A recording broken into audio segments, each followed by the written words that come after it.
Assalamu alaikum.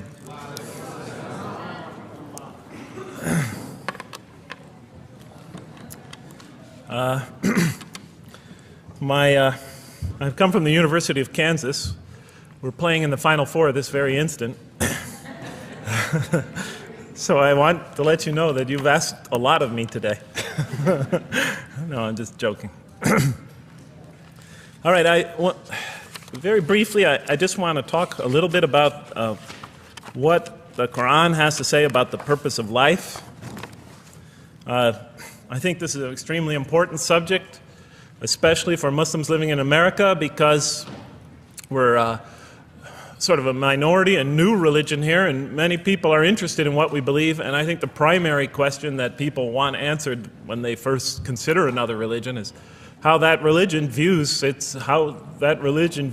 purpose of life, the purpose of of our existence here. And so I'm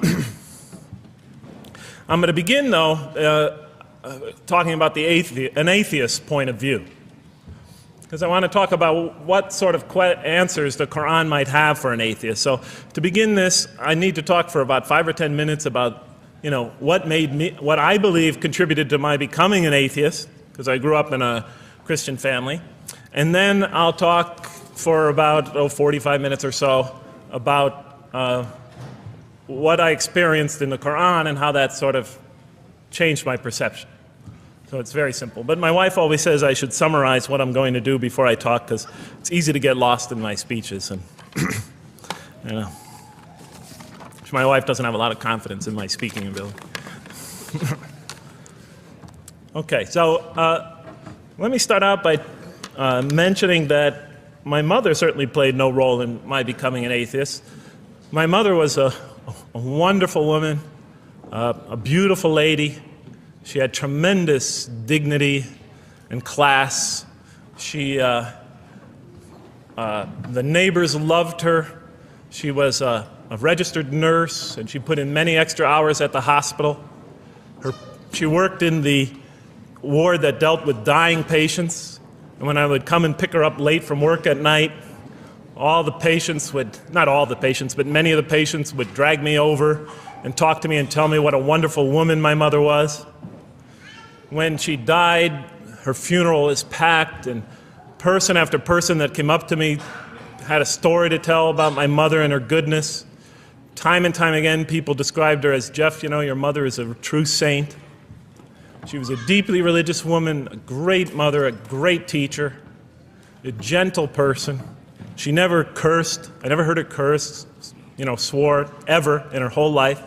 Never heard her speak to anybody rudely or speak about anyone rudely. She was a tremendous example of a truly religious person, and she didn't wear it on her sleeve.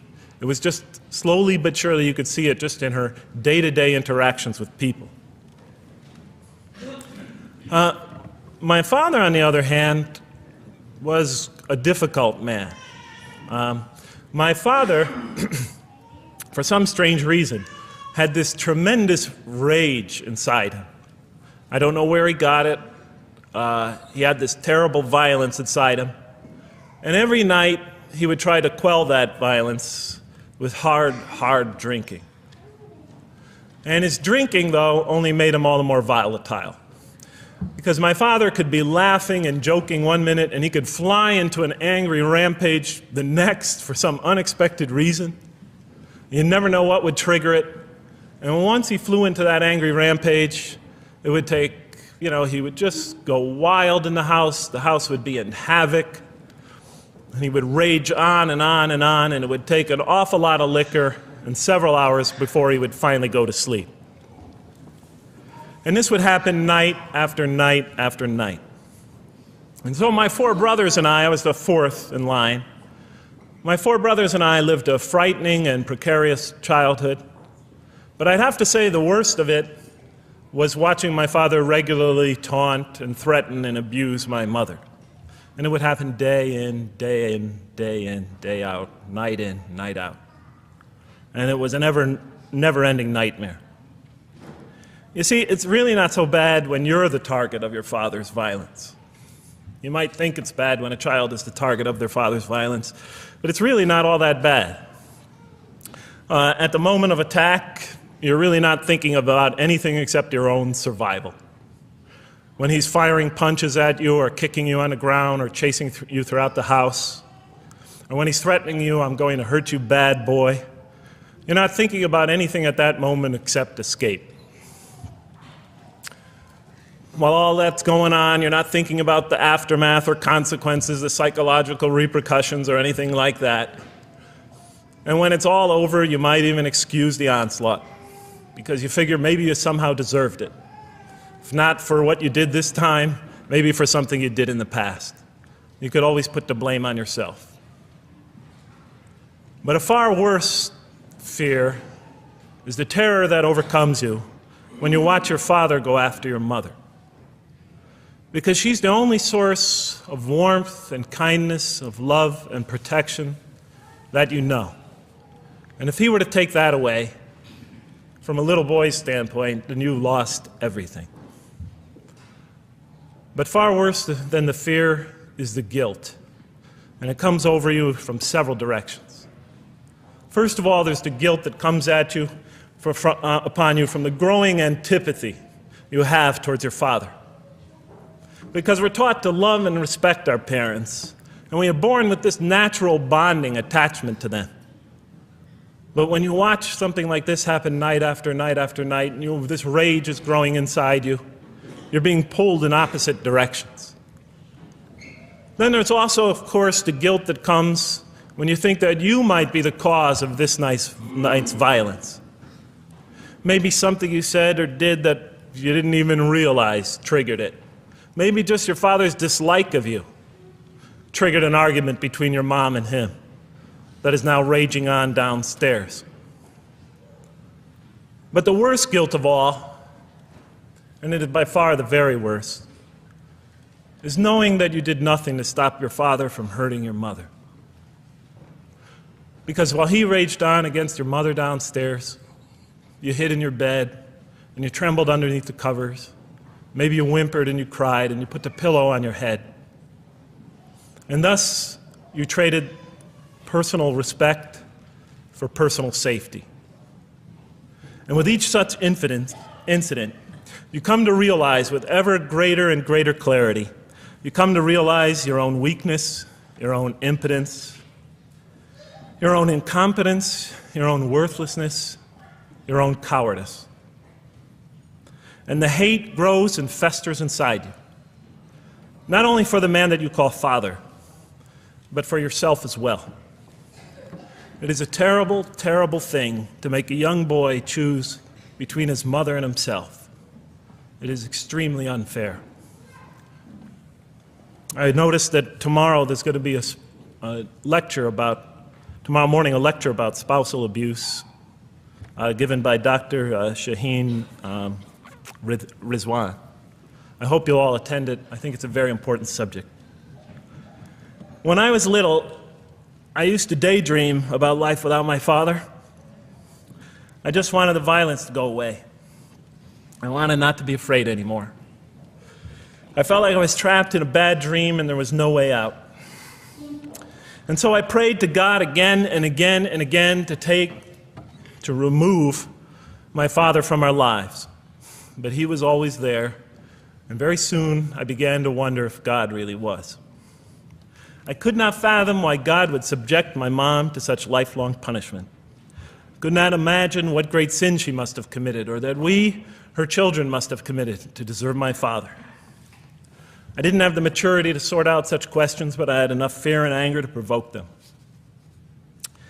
I was too young to see the wisdom in allowing my mom to suffer the violence and abuse of my father. I was too young to understand why God would let innocent children tremble night after night after night in their beds, fearing that they might not see their mother the next morning. I was too young to see how the mercy of God could even extend to my father with all his terrible failings. All I could see in my world was chaos and violence and fear, and so it became easy for me to question the existence of God. And I began to do that at a very early age. I'll even say that the turmoil of the 60s and 70s that's the age when I was a teenager in the late 60s, early 70s, only reinforced my skepticism. When John and Robert F. Kennedy were assassinated, or Martin Luther King was gunned down, when Vice President Agnew was kicked out of office and Richard Nixon soon after him, when the race riots erupted in city streets like mine, and gang fights erupted in our cities, many of those which I was involved in, when I saw the bizarre and senseless carnage of Vietnam, they all confirmed the lesson that was already ingrained in me and that my father had taught me so well, that the world is dominated by random, consuming, undiscriminating violence. And very soon I began to ask why. Why would God make it that way? Why wouldn't he just pop us into heaven from the first and spare us all this suffering? Why does he let little children in Vietnam get napalmed and run down the street naked on fire when they had done nothing to deserve it? Why does he let the race riots go on? Why does he let the leaders be assassinated? Why does he just let the violence go on and on and on for people who had nothing to do with it? It wasn't of their own making. Why didn't he just make us angels and pop us into heaven if he could make us angels, which I was always taught he could? Why did he make us so susceptible to sin? Why didn't he make us impervious to it, like he made the angels? Is this the best world he could create, I thought? Is this the most perfect world he could create for our existence, for our beginning? I just couldn't figure it. And all the explanations I received from priests and doctors and lawyers, from whoever, spoke to me or taught me, they just didn't make sense to me. In any case, so I became an atheist when I was 16, even though I was going to Catholic school at the time. Declared myself an atheist in one class. It was a confrontation between me and a priest. We were talking about God and the purpose of life. And I expressed my views, and he said, well, then you don't believe in God. I said, well, I guess I don't. And then through my junior and senior year of high school, I got an F in religion, even though I continued to do very well on the tests. In any case, when I was 28, to make a long story short, some friends of mine gave me a copy of the Quran. And one night I was sitting in Diamond Heights, my apartment in Diamond Heights in San Francisco. I was working that time at the University of San Francisco. I was 27, 28 at that time, I can't remember. And I ran out of stuff to read, and I took this gift that my friends gave me and I began to read it. And I came to the first verse. Well, I opened the Quran, read the first page, then the second, and then very quickly, in the second surah, about 37 verses into the Quran, I came upon the story of mankind. And I have to admit, I read through it very quickly. It was about 9, 10 verses long, story of the first man and woman. And I recognized some of the details. It was similar to what I had learned when I was a child, but I noticed that there was something wrong. It was apparent to me that whoever authored this Quran, of course I wasn't a Muslim at the time, so I didn't have any idea who that was, whoever authored this Quran clearly did not understand the real meaning of the story, because they had obviously gotten the details confused. They didn't even understand the whole purpose of the story. And so I just read through it once, and then I read through it again, just to try to see what kind of point the author was making, and then I read through it a third time and a fourth, and then I realized this is something strange going on here. I'm going to read this much more carefully. I'm going to need to go through this story line by line, verse by verse, because it's obvious that the author is trying to bring out another point, and I wasn't quite sure what it was, but definitely he packs a lot of meaning into almost every word. And I thought the writer at least seems to have a great measure of brilliance. And so I'll try to sort of take you through what my experience was as quickly as I can.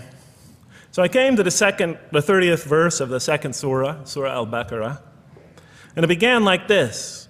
It said, "Behold, your Lord said to the angels, I am going to place a vicegerent on earth." The Arabic word is khalifa. It means a representative or an emissary of mine.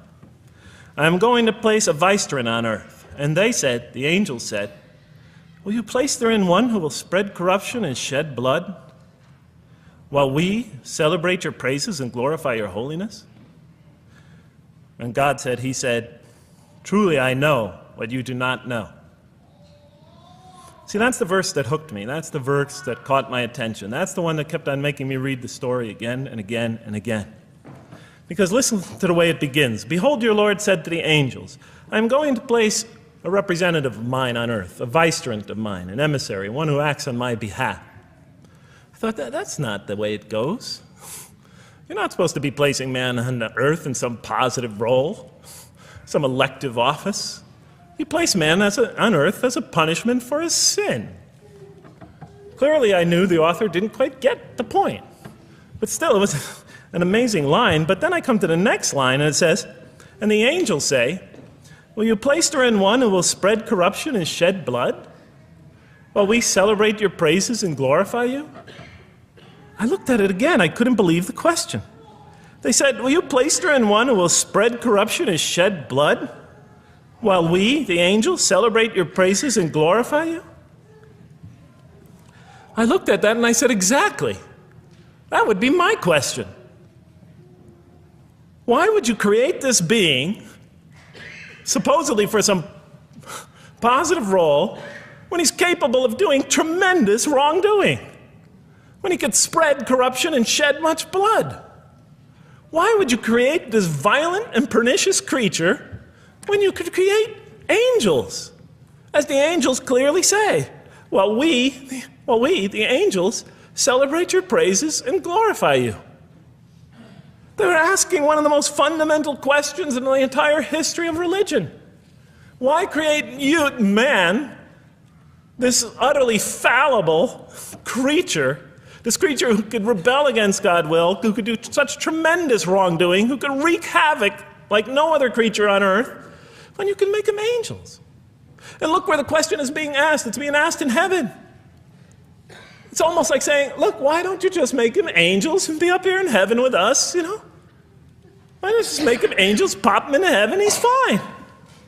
Why would you put him on earth where he could feel distant from you, where he could work out his worst criminal tendencies, act them out, feeling somehow independent and apart from you and free to do whatever he wants, when you could just make them angels and put them into heaven and make them perfectly submissive to your will? I looked at that question and said, that's my question. I'm not even a single verse into the story of mankind, and there before me I see my question. That whole question, everything that I ever thought, everything that I ever experienced, everything that I ever knew was in that question. It was as if the author took my life and wanted to pick out exactly the right question to humiliate me, to provoke me, to anger me. Why create man, this most destructive and violent creature, when you could make them angels? And then look at the answer. And he said, God said, truly I know what you do not know. You know, in modern parlance, we would say, I know exactly what I'm doing. I read that and said, what? You know what you do not know? You know exactly what you're doing? Well, please inform me. Tell me what you're doing. Because, you know, I'm 28 years old and I haven't figured out it yet. And I have a lot of issues that I'm still dealing with that's connected to this question. You can't just get off that easy. You can't just tell me you know exactly what you're doing. Not after what I've been through. Not after you made me this way. And then I realized, of course, I was arguing with a God I didn't even believe in. And that would happen several times as I read through the Quran. And sometimes I would just get into so agitated by what I read, I'd start arguing with this voice that I'm reading before me, that's calling to me. So we turn to the next verse. It turns out that the Quran just doesn't dismiss the question. It starts to answer it a little bit. And in the next verse it says, and he taught Adam, God taught Adam, the names of all things. And then he placed them before the angels and said, tell me their names if you are right. So this verse is clearly referring to the previous one. But notice what it says. Now, from my own background, I remember Adam naming things, but it wasn't connected to any answer to any philosophical question. But here, notice what it says. And he taught Adam the names of all things. And I realized already, just from the first verse, you got to read these verses very carefully because it's packed with a lot of symbolism and meaning. And he taught Adam the names of all things. So here we see Adam is not only just a creature who knows how to name things, who's acquiring the gift of language, but he's also a learning creature. God is teaching him. Now right here, right in this verse, and it'll come even clearer in the subsequent verses, that the very first thing that the Quran is going to emphasize here is man's intellect. He is a learning creature. He is taught. And what is he taught? What is one of the great intellectual gifts he's given in response to the angel's question? The gift of language. Because through language, mankind could not only learn, but he could learn things not only through his own experience, but he could learn things that other people have experienced of times and places that are hundreds, thousands of years and miles separated from him. And so that all our knowledge becomes cumulative. Every generation learning from the generation before it. I'm learning today from authors I read from other sides of the world that may have existed 2,000 years ago. And so we all contribute to our collective learning and knowledge. And so I'll see later in the Quran, when the Quran will emphasize this again and again and again. Like in one verse it says, read in the name of your Lord who created. Created a man out of a tiny creature that clings. Read, it commands the reader. For your Lord is most bountiful. Why is he most bountiful? What great gift did he give you? For he taught man the use of the pen. And through it taught him what he otherwise could not know. And time again, the Quran will call upon man to use his intellectual faculties and swear by his intellectual faculties. And to use them correctly because they play a fundamental role in guiding him to truth. I never came upon a scripture that puts so much emphasis on the correct use of our intellectual faculties, on the harnessing of reason in helping us attain to faith. And he taught Adam the names of all things. And then he placed them before the angels and said, tell me their names if you are right. Okay, you have this objection, you have this natural question about this creation of mankind. Here, this mankind is this human being, this human creature is a learning creature. He has many intellectual gifts. Here, I'm going to place these things before you. Tell me their names if you are right about man. And what did the angels say? In the next verse they say, glory to you. We have no knowledge except what you have taught us. In truth, it is you who are knowing, the wise. They say this task, this intellectual test that's put before them is beyond their grasp. Notice what they emphasize. We have no knowledge. This would take knowledge. This would take an intellect that they don't possess. In truth, it is you who are knowing, the wise. You got it. It's easy for you. You're the knowing, the wise. You have knowledge. You have wisdom. But this would take knowledge and wisdom that is beyond us. And so in the next verse we read, and he said, "O Adam, tell them their names." And when he had told them their names, notice how it's just like it's nothing for him. For mankind, he has this phenomenal ability. And when he had told them their names, as if it's just a triviality for man, he names them. "O Adam, tell them their names." And when he had told them their names, God said, "Did I not tell you that I know what is unseen in the heavens and the earth? And I know what you reveal and conceal?" And he's clearly going back to the angel's question. Yes, you have these natural concerns about the creation of mankind. Yes, he could do these evil things. But look at this tremendous intellect he has. This is something you have overlooked, that you haven't considered. And that's clearly the point of these verses. Even though I felt that the author didn't quite, it was as if I realized that he didn't misunderstand the story. He was taking one of the great stories in the history of humankind, one of the fundamental greatest stories in the history of mankind, and molding it and using it as a vehicle for an entirely original message. And God said, "Did I not tell you that I know what is unseen in the heavens and the earth? And I know what you reveal and what you conceal?" In other words, didn't I tell you I know exactly what I'm doing? And then in the next, and didn't I not tell you that I know what you reveal and conceal? I looked at that. What question what did they reveal and what did they conceal? What did their question reveal and conceal? I thought about it for a minute. Oh, it's obvious. What did their question reveal? You just go back and look at the question. It revealed the sinful and sinister propensities of man. I mean, it's obvious, right? Why are you all looking at me like that? You're starting to scare me. You're all looking very serious. Am I losing you? Wow. Okay. So, they revealed the sinister and evil propensities of man. But what did their question conceal? And all you have to do is think about it for a minute. Human beings, yes, they could do evil. Yes, they could do wrong. Yes, they could create misery. But they could also do exactly the opposite. They could choose to do evil. They could choose to do tremendous good. They could choose to do tremendous violence. They could choose to show tremendous compassion. They could choose to be, to live by falsehood. They could choose to live by the greatest truths. They could be terribly ugly. They could be terribly beautiful. And up until that point in my life, I, like the angels, that only saw one side of the coin. And for the first time when I read that verse, believe it or not, it was an eye-opener for me. I had always been obsessed with the evil potentials of human beings.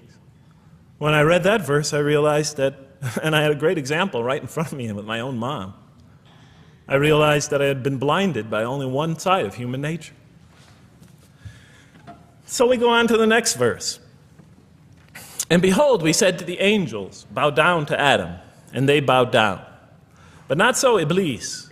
Iblis is like the father of Satan. Satans, satanic beings, forces, creatures, existences. He refused and was arrogant. He was of those who reject faith. An interesting statement. And behold, we said to the angels, bow down to Adam. And they bowed down. Bowing down could symbolize two things. Bowing down could symbolize the superiority or potential superiority of one being over another, and so they bowed down to them. Bowing down could also mean that they serve that creature in some respect. Of course, the Quran says that all beings serve God, all created beings serve God.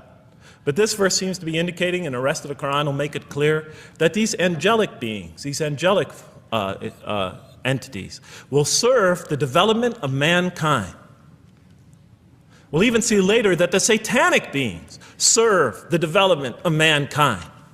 Both forces, angelic and satanic, will serve the development of mankind. Because one will present man with a choice to do the most altruistic things. The other will simultaneously try to influence man in the opposite direction. And so human beings will be moral creatures, and they'll have to make moral decisions. And it's in those moral decisions that they will grow spiritually and morally as human beings. And they'll take that into the next life. And the angelic and the satanic forces will be catalysts for those moral choices that they make. They will heighten the human being's awareness of the rightfulness and the wrongfulness of the choice he's about to make. And the self, the soul, the nafs, as they say in Arabic, will have to make the ultimate choice between good and evil. And that choice, that test will come again and again and again as human beings either grow or decline. And those tests will come again and again and again to try to help him towards his spiritual evolution, to bring him back. But that choice is ultimately ours. But I'm getting ahead of myself. And so we said to the angels, bow down to Adam, and they bowed down. But not so Iblis. Iblis is Satan, this rebellious force, this evil prompter, the one who whispers into the human heart. He comes into being. And with the introduction of Satan, we have the introduction of evil, that evil influences on human beings. And notice why Iblis does not bow down. He refuses because he was arrogant. You know, we often hear what's the root of all evil? In the West, it's always money, greed, etc. Here the Quran says that, seems to be saying that the root of all evil is not always material wants. It's not always money, it's not always greed. At the heart of evil is arrogance, putting yourself above all others, of assigning to yourself special priority and neglecting the rights of others, of pride and arrogance and envy, the source of evil. He was of those who reject faith. I looked at that verse and I said, okay, I mean, I get why you would create angels, to sort of influence man in a positive direction. But why in this story now are you introducing Satan? What sort of role was Satan play? And then, of course, you just think about it for a minute and you say, yes. The story is telling us that on one hand, we have these magnanimous urgings come from one direction. On the other hand, we have these satanic urgings coming from another direction. In other words, the Quran is telling us that man is not only a learning creature, but he's a moral creature. He has understanding of right and wrong. And God infuses those, allows those influences to come to him. Man is not only an intelligent being, but a moral being. And so, the Quran is not all that difficult to understand. You just sort of read it, I found, and you just sort of follow your nose through it and see what it's saying. I'm sure as most of you in this audience know. Okay, so we see that man is not only a learning creature, but he is a moral being as well. There's another verse in the Quran that says, by the soul and that which whispers into it, or which breathes into it. It's morality, it's immorality, and it's God consciousness. Both of these we are under the influence of. And God allows us to be under the influences of this. He creates us to be exposed to both influences. And then the verse says, truly he is successful, who causes it to grow. Causes his soul, his self, his real self to grow. And truly he is lost who stunts it, who disallows, who destroys his personal growth. So mankind is not only an intellectual being, but a moral being. And we said in the next verse, O Adam, dwell you and your spouse in the garden, and eat freely thereof what you wish, and eat freely thereof what you wish. But come not near this tree, for then you will be among the wrongdoers. I looked at this verse and I was, starting to wonder if the author was drifting back to the old story again. I was confused. And we said, O Adam, dwell you and your spouse in the garden, and eat freely thereof what you wish, but come not near this tree, for you will be among the wrongdoers. I thought it was drifting back to the old story. Man sins, man's punished for his sins with earthly life. Maybe the author is drifting, he had a good idea, and now he's drifting back to the sort of traditional story. Maybe he couldn't make his mind up what story he wanted. Except for a couple things about this verse, and this happened with almost every verse as I read through it, is that the whole tenor of the passage is sort of not what you would expect. I noticed that the Quran in this story has a tremendous penchant for understating things. Because it says, and said to Adam, dwell you and your spouse in the garden, and eat freely thereof what you wish, to Adam and his spouse. But come not near this tree, for you will be among the wrongdoers. I mean, there's no sense of God being threatened by the possibility of man eating from the tree. In this story, we don't see in this verse, we don't see that God is nervous at the prospect, that he's threatened by the prospect, that he's anxious about it. The tree that he picks, it seems like he's just picking out any tree. Nothing special about the tree. Go not near this tree, for you will be among the wrongdoers. Satan will later come to him and tell him it's a tree of eternal life, of a kingdom that never decays. Turns out to be a complete falsehood in his part. Nothing special about the tree. It's just a tree. God's not nervous at the prospect at all. In the tradition that I came from, God is threatened by the prospect. He has to put an angel with a fiery sword by to protect the tree, so that mankind never goes next to it again. I'm not putting it down, I'm just pointing out the difference of the story. They're both beautifully told. But he has to guard the tree. Why? Because if they eat from it, they'll become gods like us. This man, he already has a rebellious nature. Can you imagine if he eats from this tree? Can't let him get near that tree. But here, just, calmly says, but if you do, you will be among the wrongdoers. God is not worried about himself.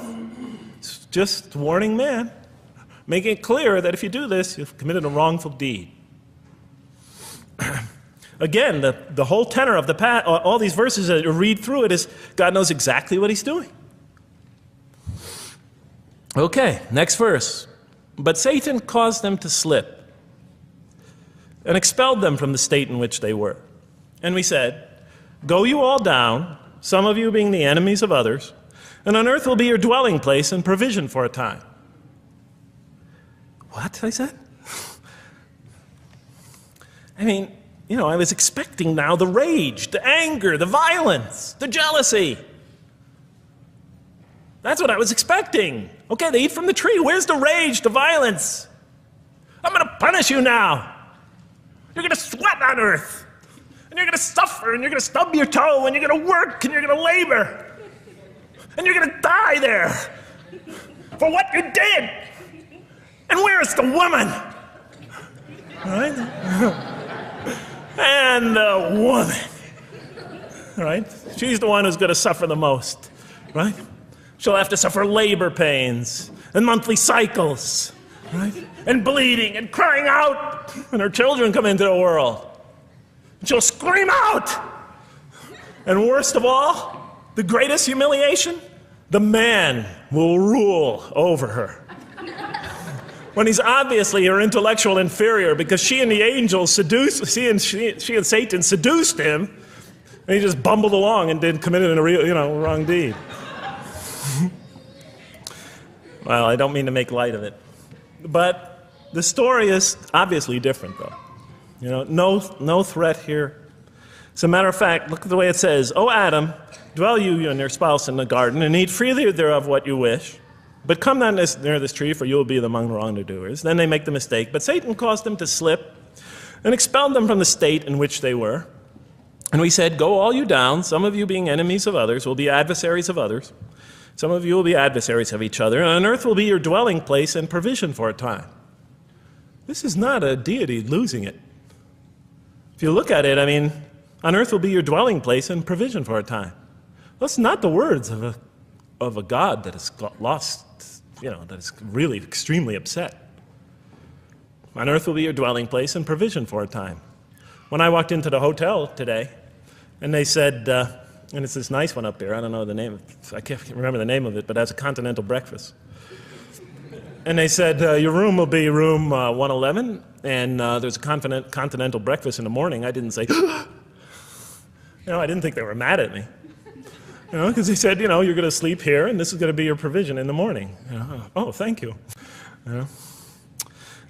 But notice something else about this verse. I mean, when you read these verses for the first time, I don't know, maybe I'm nuts, and many people think I am. But when you read these verses for the first time, I mean, this is just so much that catches your attention. But Satan caused them to slip. I remember, I couldn't get that verse out of those words out of my head. Satan caused them to slip. To slip? The greatest sin in the history of the human race, and it's called a slip? In my culture, slip means, you just momentarily, for a fraction of a second, you lose your focus. It's not a big deal. My Uncle Bob used to always say to me, "Jeff, I'm sorry I'm 5 minutes late, I slipped up." The understanding is it's no big deal. It's just a slip. That's what we say when we make a minor mistake. I slipped up. Don't worry about it. Never happen again. A slip, I said? Momentary loss of focus? The greatest sin in the history of humanity? Why we're all here? Why we're all suffering? Why we experience death? A slip? I didn't believe it. I went to my Arabian friends at that time. I didn't know any Arabic. They came to this verse. We went through it line by line. I said, now don't change any words. Just read them one at a time. But Satan made them, and I said, okay, this one right here. What does it mean? Tell me what that means. They looked at it, it says, slip. Slip. And expelled them from the state in which they were. A slip, I thought? But then maybe I was trying to force the traditional understanding, the traditional interpretation. Maybe it was just a slip. I mean, after all, they didn't commit murder. They didn't commit robbery, rape, pillaging, assault. They ate a couple of pieces of fruit. It's not the greatest sin in the history of humanity by any means. And then the next verse says, and then they were expelled from the state in which they were. Well, what state were they? Let's see now. Let's go back from where we started. First, mankind is being taught. We see he's an intellectual being. Then we show he's a moral being. Moral being means he's a being that's going to have to make choices. And then God gives him this choice. It's not a huge deal. It's not the gravest sin in the history of humanity by any means. It's minor by any standards. They make it, though. We see that God originally intended to put man on earth as his vicegerent. We see a period of preparation where he's being prepared intellectually, where he's growing as a moral creature. When does God finally put him on earth? What signals that he's ready to begin? He makes his first independent choice. It's not the worst deed in the history of humanity. It's minor on anybody's scale, but it shows that mankind is ready to act on his own, to be his own, to make his own choices, that God has empowered him to make choices, and he's ready to make them and carry them out, and see them most often to their expected ends, if God wills. And that seems to be the only real significance of it. But I thought, maybe I'm getting this wrong. Maybe God just blows off into an angry rampage the next verse. So I look at the next one and it says, and then Adam received words from his Lord. And God turned to him mercifully, for he's oft returning, ever merciful. Well, if I had any doubts up till now that God is not enraged by what this has happened, that God hasn't prepared mankind for this choice, for what was eventually going to happen, that all this was preparation for mankind to begin his earthly sojourn in this famous allegory. If I had any doubts before now, I had them, certainly didn't have them after reading this verse. This verse is entirely consoling, reaching and merciful, reaching out to mankind in mercy. Mankind goes to earth. He's obviously afraid. He obviously feels remorse. He's in an unfamiliar environment. And what does God do? He turns to him. He turns to him. In Arabic, the word has the meaning of like a father turning towards an infant or a child or somebody, or a parent, a mother turning towards her child. And he turns to him mercifully, and for God is oft returning, ever merciful. And Adam receives words from his Lord. What kind of words? Probably words of consolation, words of hope, words tell him not to be scared. And in the next verse we see those are exactly the type of words that Adam receives. He says, go down, Adam and his spouse, go down from this state, all of you together. Repeating that again, just so that we know that this is not a punishment here. Go down from this state, all of you together, and truly there will come to you guidance from me. And whoever follows my guidance has nothing to fear, nor shall they grieve. It is an emotional picture. This young couple is here, in fear and in shame, feeling remorse, and God reaches out to them and turns towards them and tells them, you have nothing to fear, nor shall you grieve. I know this is tough for you, but you've been prepared for it up till now, through your entire existence. It had to happen. This is a necessary stage in your development, in your growth, but just hang in there, follow my guidance, be true to me and I'll be true to you, I'll guide you, I'll help you, I'll do whatever you need. Just follow my guidance and you have nothing to fear, nor shall you grieve. Okay. So I was impressed. I thought this author, whom I didn't know, I thought was extremely brilliant. Because the story is entirely coherent, but it's bringing out entirely new meaning.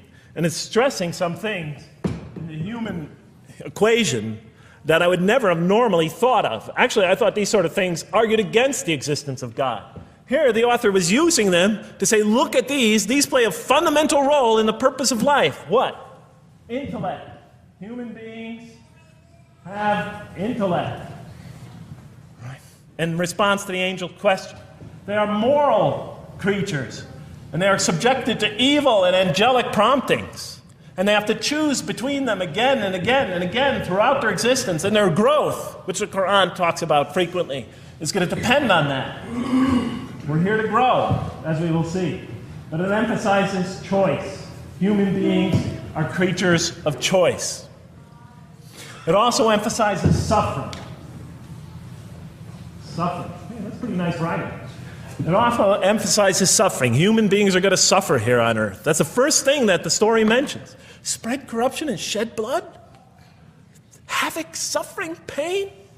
Yes, these three things play essential roles somehow, the story is saying, in our development on earth, in our very purpose of our development. These are the three things we've always had the most trouble grappling with, all theologies have.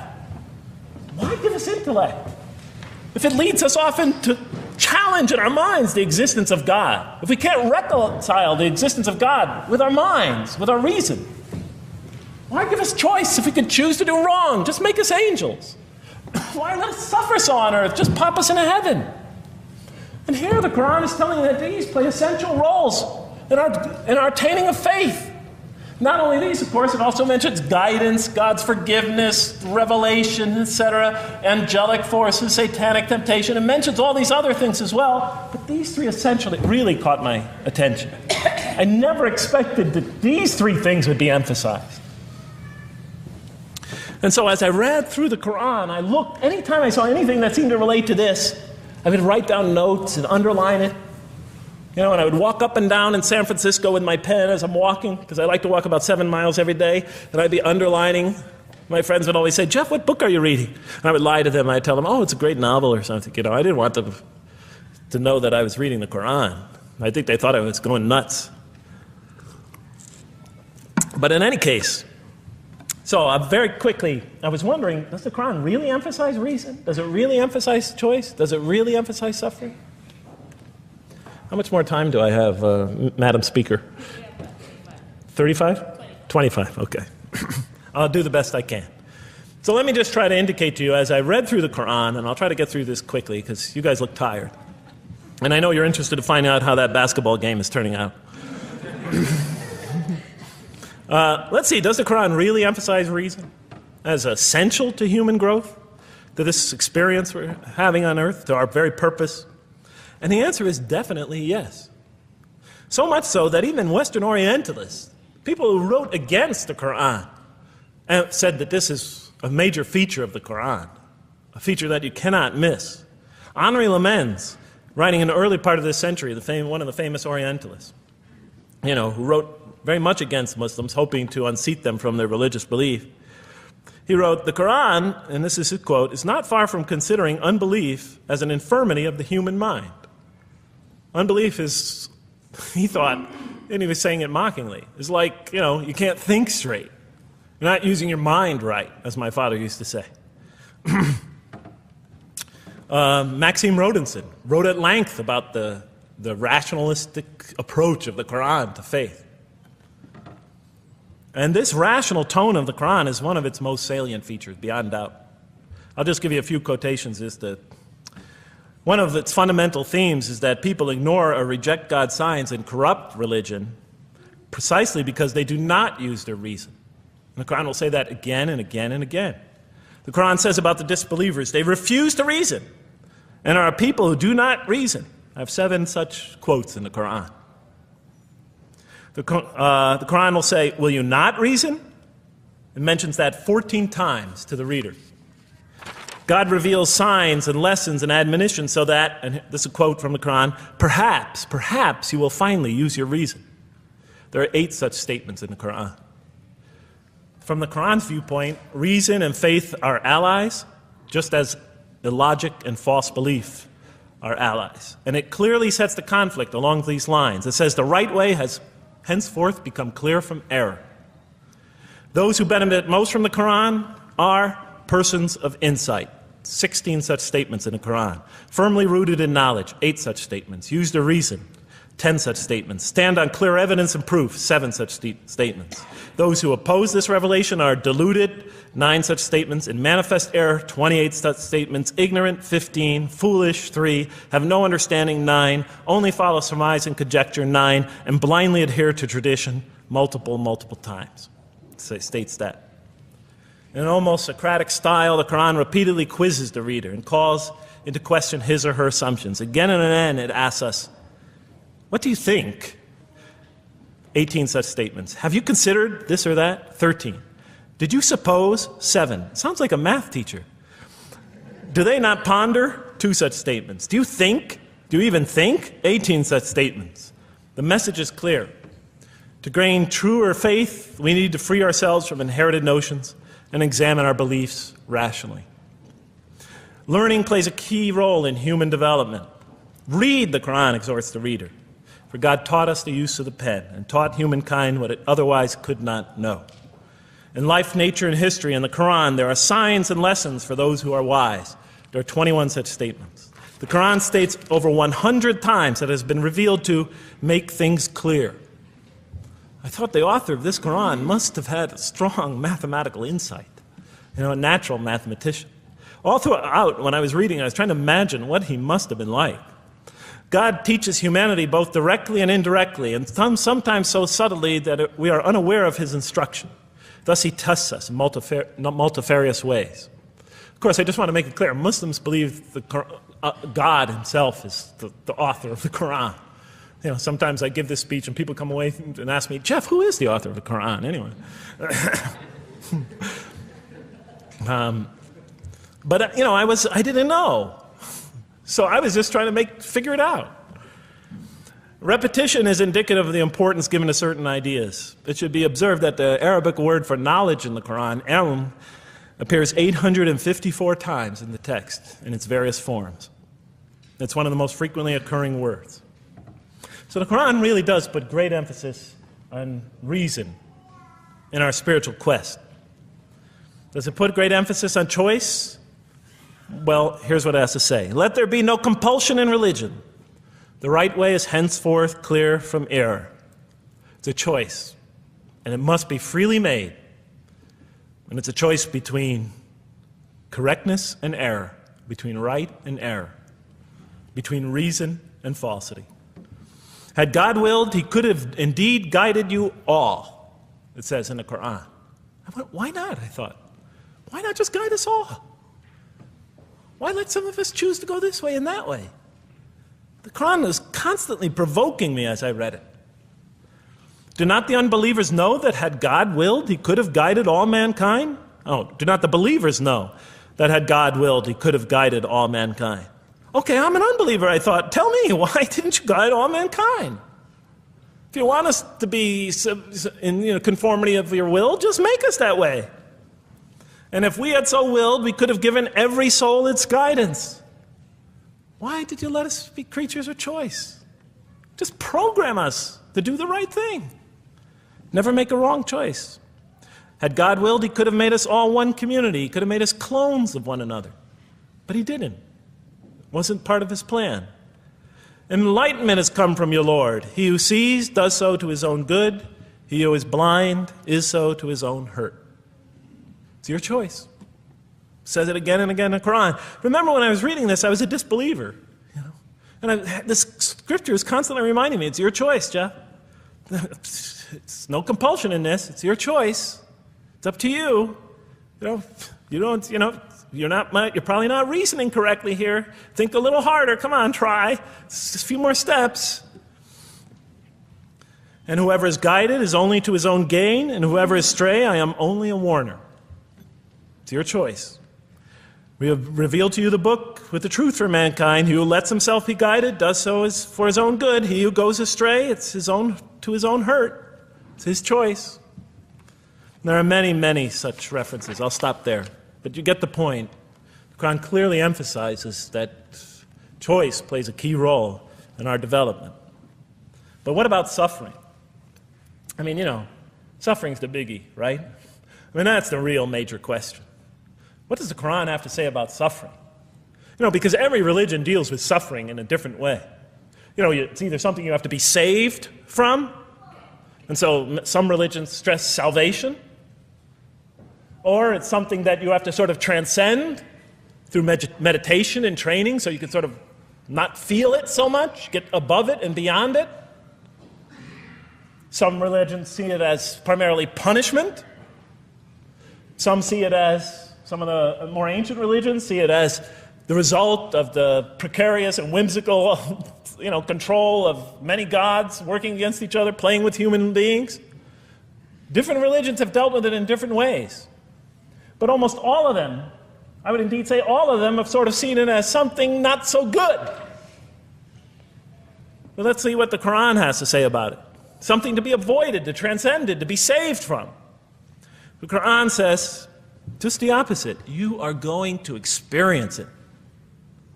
You will suffer in this life. And it plays a fundamental role in your development and your growth and in what you are to become.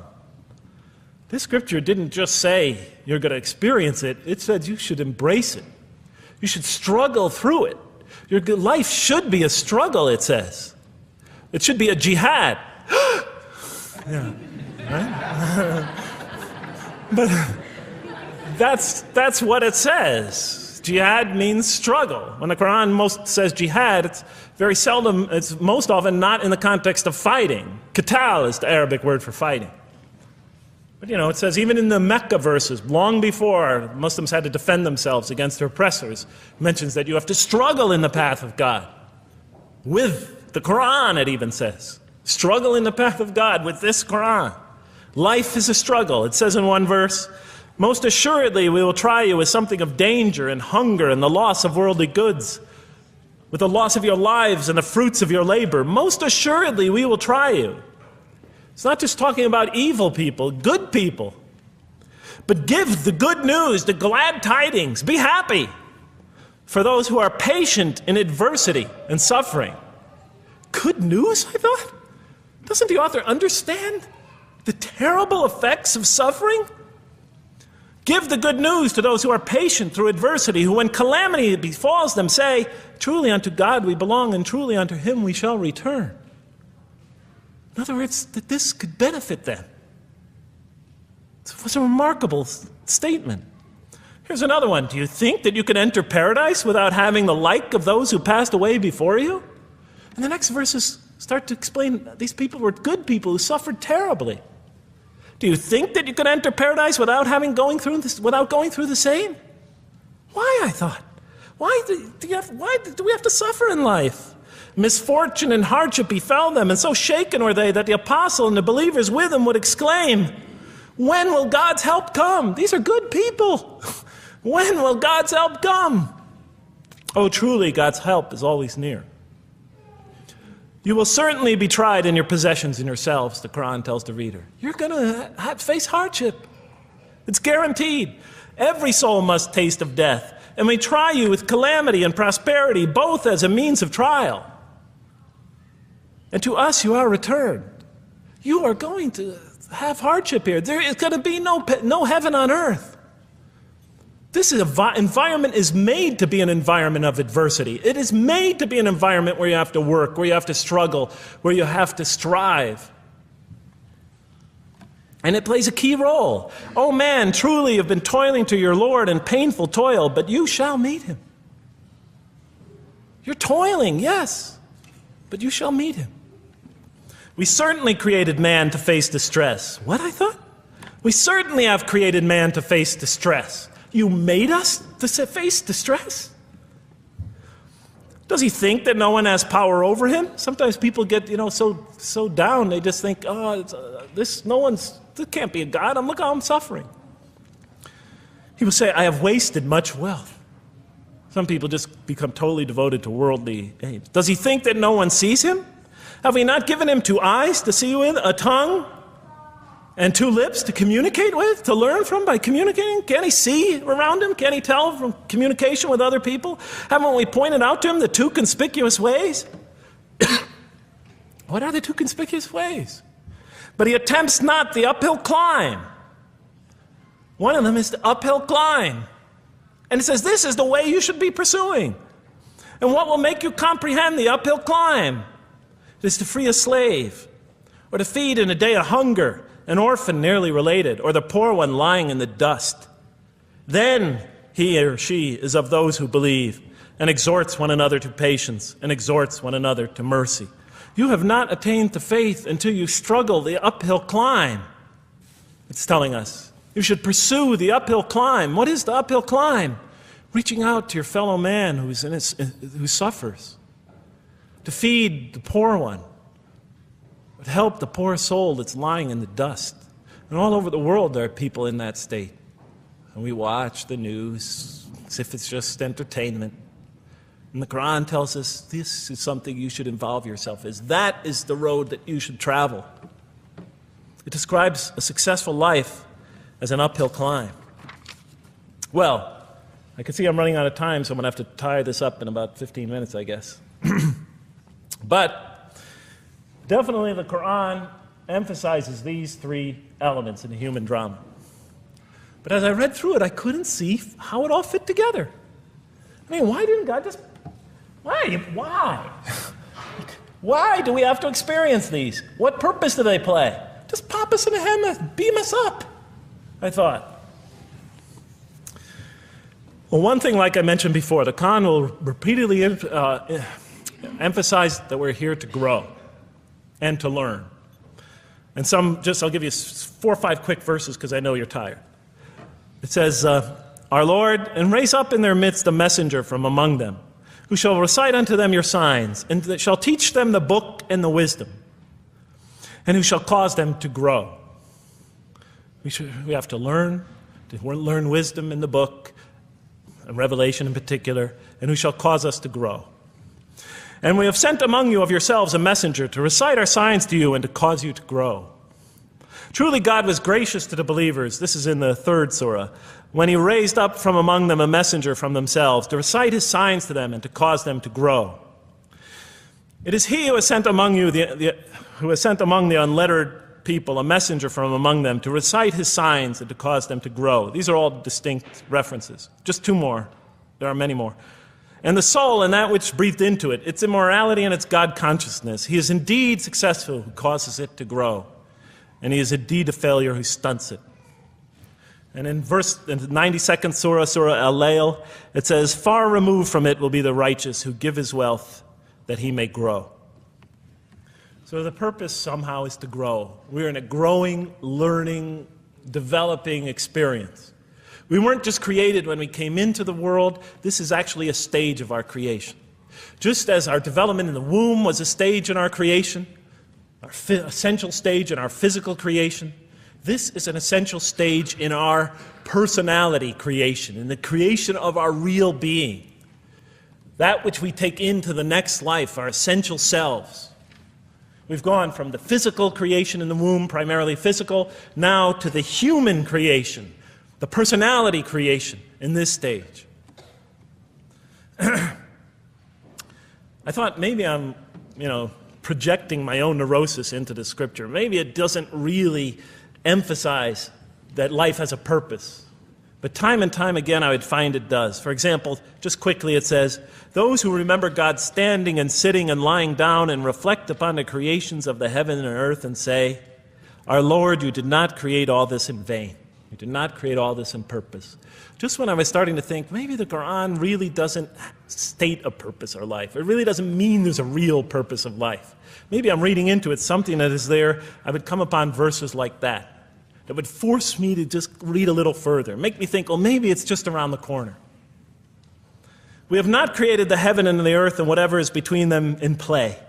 If we wished to take a sport, we could have done it by ourselves, if we were to do that at all. God doesn't create to satisfy his whims or fancies or entertain himself. Do you think that we created you purposely and that you will not be returned to us? It says in the 23rd surah, the true sovereign is too exalted above that. In the 44th surah, we did not create the heavens and earth and all that is between them in play. That serves a purpose. Now, what sort of purpose can it possibly serve? So I tried to, apparently the Quran speaks about believers and those who are the rejectors. You have the believers on the one hand, the rejectors on the other. Now apparently God has created us to be believers. So I tried to study what the Quran has to say about the believers, and it's a natural thing to do, to see what it wants us to become if it has anything to do with these essential elements that it stated. I mean, it's a natural way to approach it. I think you agree. Do you agree? Somebody nod your head. That's what I say to my math students. Just one head nod is enough for a mathematician. Get one head going, okay, I did my job. Okay. So, how does the Quran describe the believers? What are they supposed to attain to? What is their ultimate thing that they're supposed to get? What are they ultimately supposed to achieve? And it's very clear when you read the Quran that what they will achieve in this life and will experience to so much greater degree in the next is they will experience a relationship of love with God. They will turn to God in love and God will turn to them in love. In the Quran, God's mercy, compassion, forgiveness, kindness, beneficence, warmth, generosity, all the things we normally think associated with God are freely given to all mankind. But when the Quran speaks of God's love, we would normally think of that as God's love. But when the Quran speaks about God's love, it's talking about something very special. This love is always presented as a relationship between two. If we do not turn to God in love, then we just receive His mercy, forgiveness, kindness, beneficence, warmth, generosity, all those wonderful nurturing things, His nurturing, and we reject it. And so we never really experience that love, because we never really turn to it and open ourselves up to it. It is always there for us, but unless we enter into that relationship, that love, that give and take, that relationship of love is never develops. We reject it, and that's what the word kafir means. It means to reject, to turn your back, to ignore, to throw something, a gift that someone gives you behind your back. And so the Quran tells us that the believers will experience this sublime relationship of love. It says, "Yet there are men who take others besides God as equal, loving them as they should love God. But those who believe love God more ardently. Say, if you love God, follow me, and God will love you and forgive you your faults, for God is the forgiving, the merciful. O you believe, if any from among you should turn back from his faith, then God will assuredly bring a people He loves and who loves Him." And throughout the Quran, I'll mention time and time again that God loves the believer. God loves this type of person. God loves that type of person, and so forth and so on. So it's quite, and I'm trying to pick the speed up here, so you'll have to excuse me for that. But it is apparent from the Quran that one of the purposes of creation, maybe the essential purpose of the creation, is to produce from this subset of humanity that will freely enter a relationship of love with God. They will not only experience the beauty of other relationships in their lives, but this love that they will experience with God is the sublime experience that they will enjoy. Not only in this life, but infinitely greater in the next, when all the distractions, all the masks are stripped away. Okay, I thought, you created us to love you, for us to turn to you in love and to experience your love, to receive and experience your love. But why do you need these? Just pop us into heaven, love us, and make us love you. Program us to love you. You'll make my dog love me. Do the same sort of thing. I kept on coming back to the same issue. Just do it. Okay. Still couldn't see it, and I was almost through the Quran, and I thought either I'm dumb or this scripture just never really got to it. Okay, so I didn't give up. I thought, okay, what's the next natural thing to do? Okay, so we're here to develop this relationship of love with God. The Quran tells us that, if we are believers and we do good, we'll experience great joy and peace in this life, not only through our relationship with God, but through complementary relationships with all the people around us in this world will be a one for us of peace and serenity, even though we have to struggle and survive and suffer. But I couldn't see, how this all tied in with this suffering business and why He couldn't just put us into heaven. So what's the next natural thing to say? Okay, so we're created to have this relationship of love with God, to enter this relationship, to experience and receive all that He has to offer us. So the natural thing to do is to study the two partners in that relationship. What does the Quran have to say about us, the believer? What does it ask of him and her? What does it require of them? And then what does the Quran tell us about God? And then is there some essential nexus, some essential connection between them, and does it have anything to do with these? Because if the Quran doesn't show that, then the essential link that links all this together, that pieces it all together, is missing. And as I thought to myself, whoever this author is, and by now I knew he had fantastic genius, even though he came from the primitive confines of the most backward, most uncivilized sector of humanity, of people that had no literary history, really, to speak of, no great works of literature, no scriptures that preceded him, even though he came from the desert of culture, even though this came out of that environment, and the mind behind it had to be tremendously and phenomenally genius to come out of that surrounding and produce something like this. If that essential link was missing, I knew that, he was great, but, and extremely great. But, what do you expect? How could anybody answer those questions? Nobody in the history of humanity has been able to answer them. Okay, so I thought, first I'll see what the Quran has to say about the believers. What does it require of them? Then what it has to say about God, and see if there's some essential link. Are you following me? You're giving me the note. Get off the stage. Okay, I'll do my best. It's a deep subject. We're almost done. Bear with me a few more minutes. I'm sorry, really. I know Siraj Wahaj, when he gives these sort of speeches, he always says, okay, I'm finishing up now, and then 10 minutes later he says, you thought I was telling you to do I won't say that, but just give me a few more minutes. Bear with me. Okay, quickly. What does the Quran ask of the believers? From the Quran's many exhortations and its descriptions of acts and types of individuals loved by God, it's not difficult to compose a partial list of things that the Quran wants us to do, which it calls good deeds, time and time again. To believe in God, to have faith in God, to have a relationship with God, and to do good. So what does it describe as these good deeds? Well, as I read through the Quran, it says that, can I take this away? Remember, intellect, choice, suffering. It says we should show compassion. Show compassion. We should be merciful. I have the references here, but just excuse me, I'm not going to list them all. We're running out of time. We should be forgiving. Forgive others. We should be just. We should protect the weak and defend the oppressed. Defend the oppressed. We should seek knowledge and wisdom. Knowledge, wisdom. Bear with me, ladies and gentlemen. We should be generous, truthful, and we should be peaceful. And we should love our fellow man. Love others.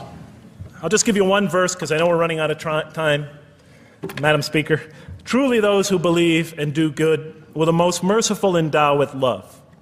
And to this end we have made this scripture easy to understand in your own tongue, so that you might convey a glad tiding to the God-conscious and warn those given to contention.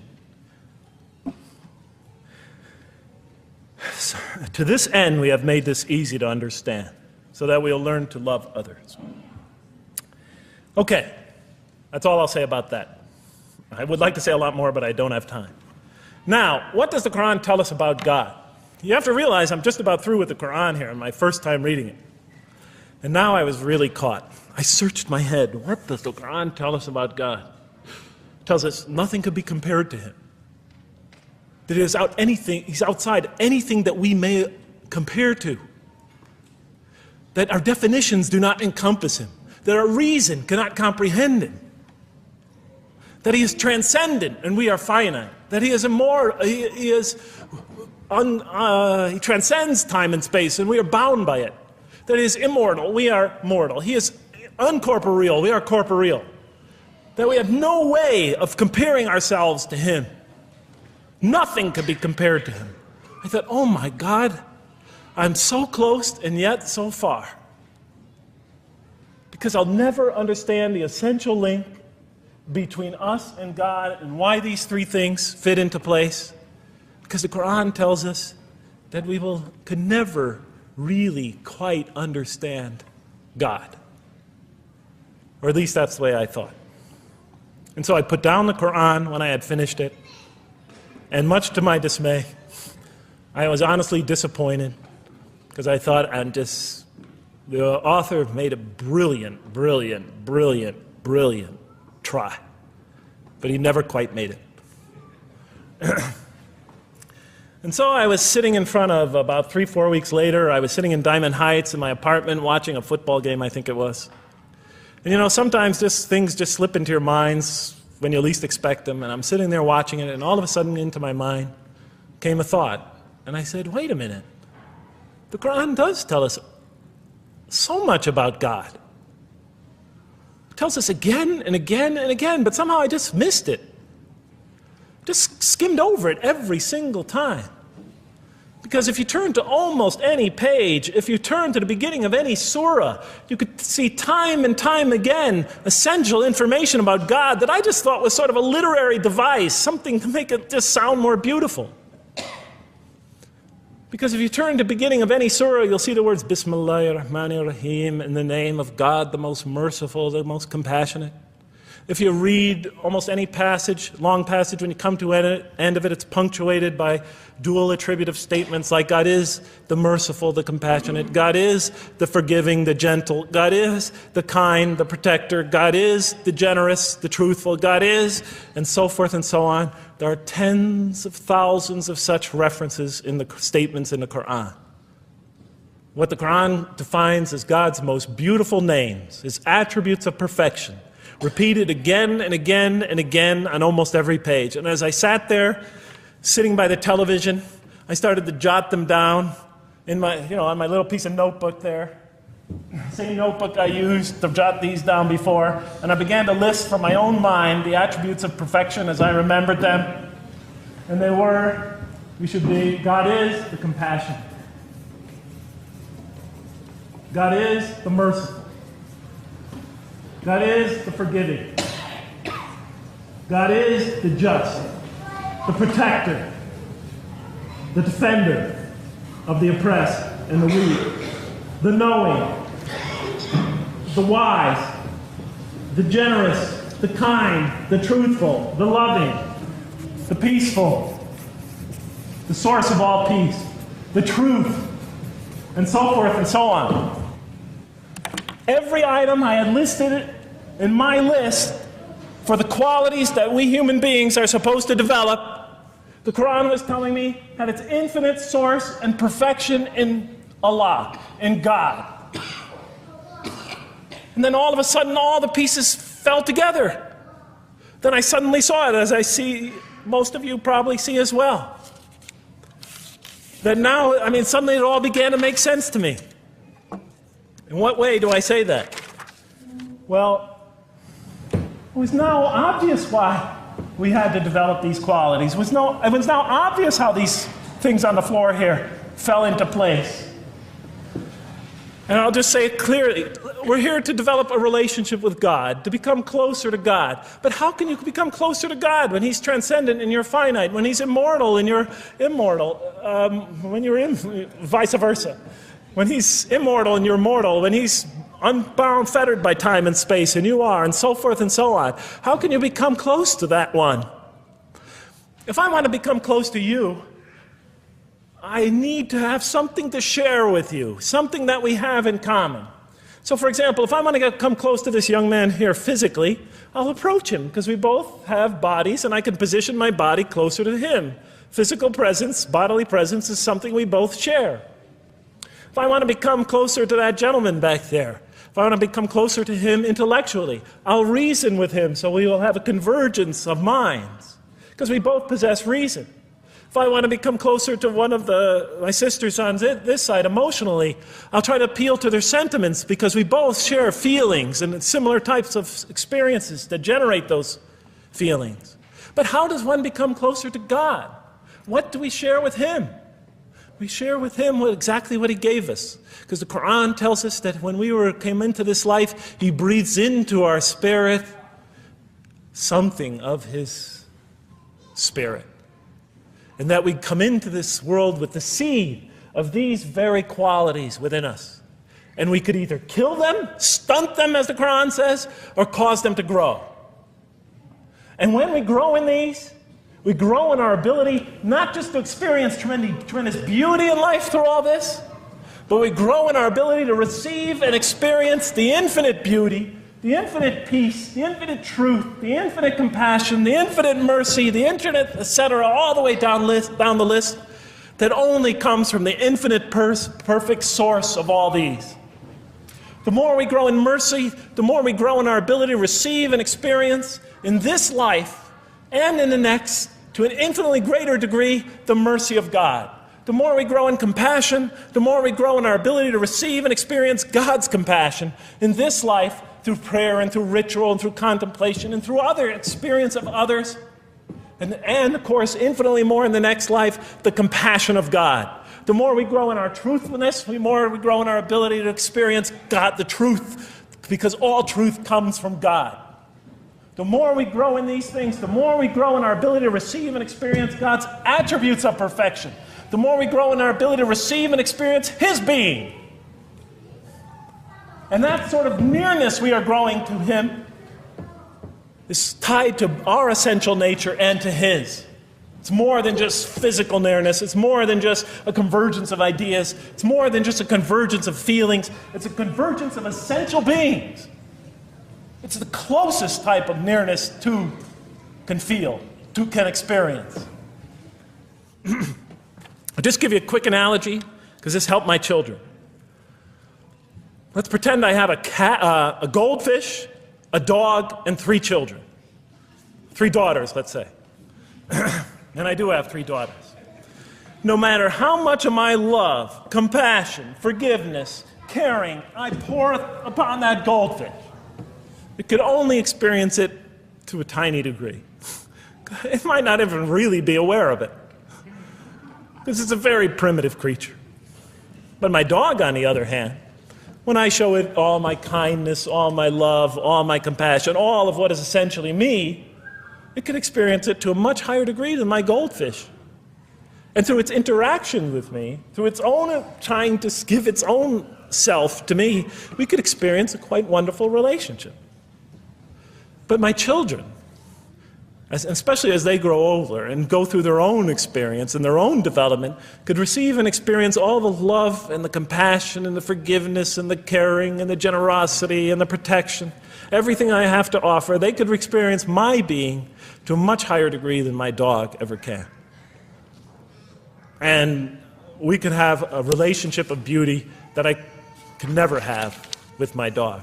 As much as I love animals, having had 3 daughters, I know that the relationship that you have with 3 beautiful daughters could never even come close. No other relationship could approximate that.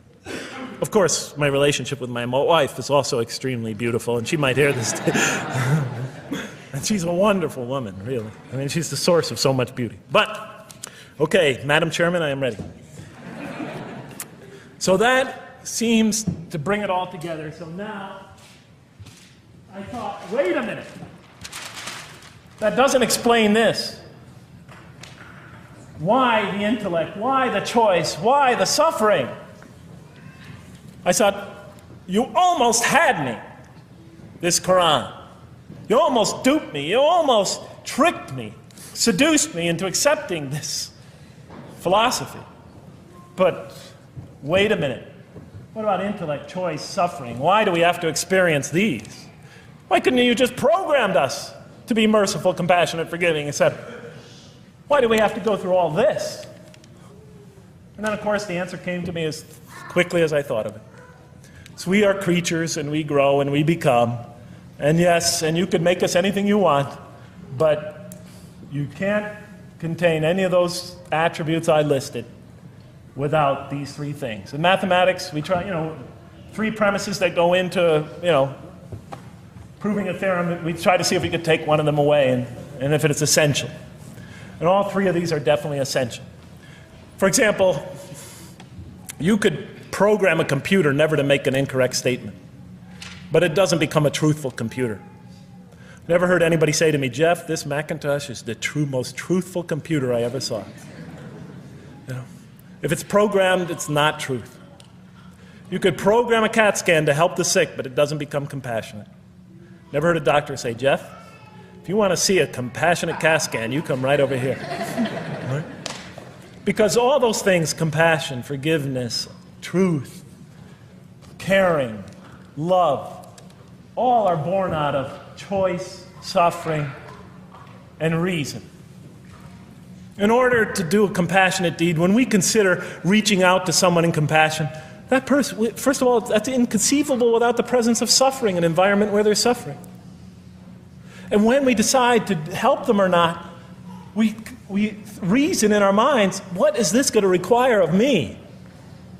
It's going to require some suffering on my part, some of my giving of myself.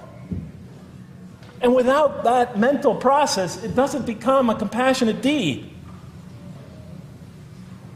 And if it isn't by choice, it's not a compassionate deed. It's that choice that makes it compassionate. Same thing with truth.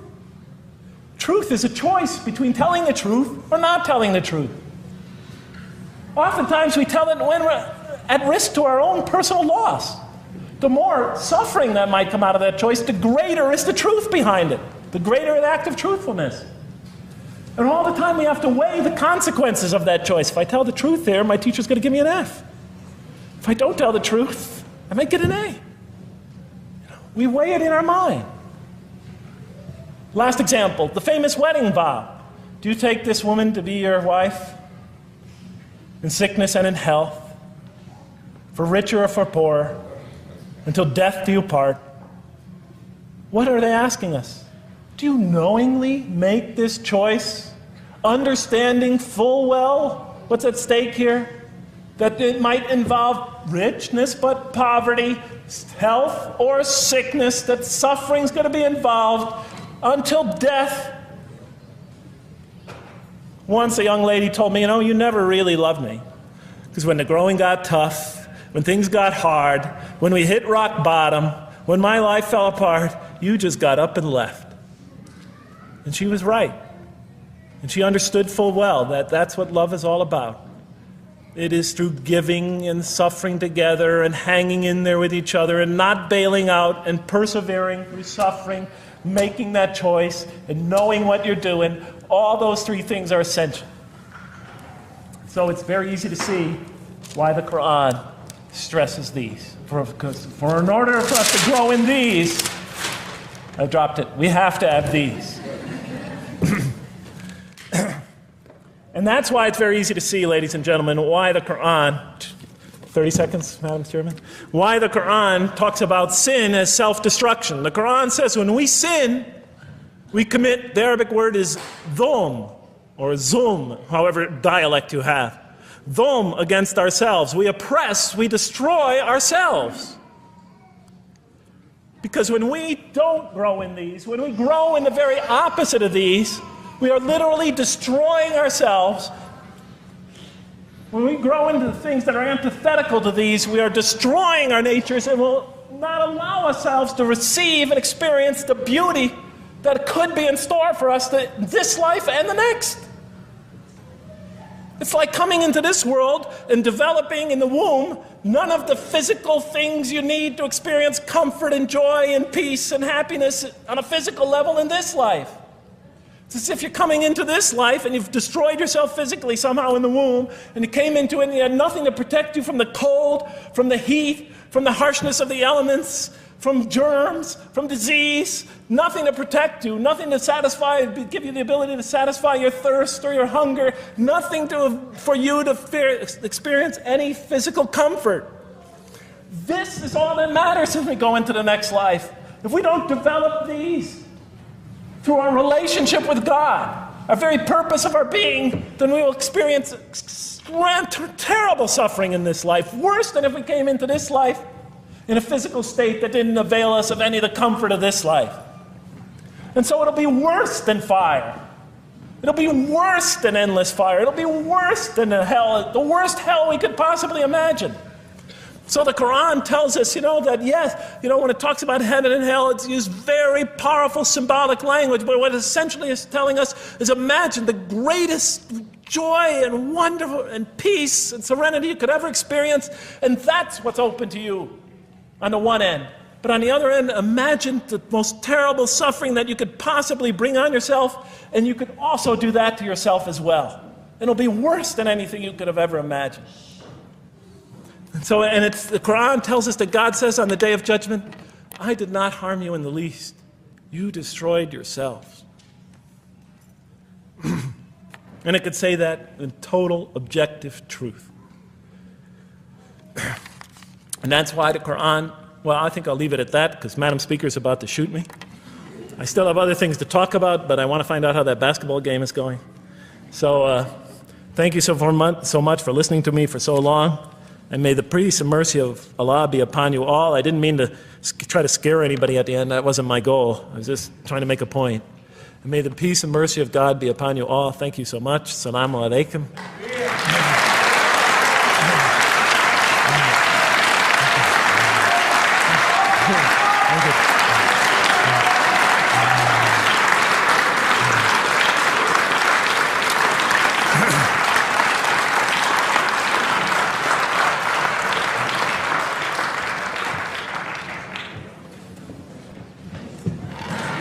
All right, we'd like to thank Dr. Lang for that very heartfelt, very long presentation. I have a few things to say before you all leave, so just be patient with me for a second.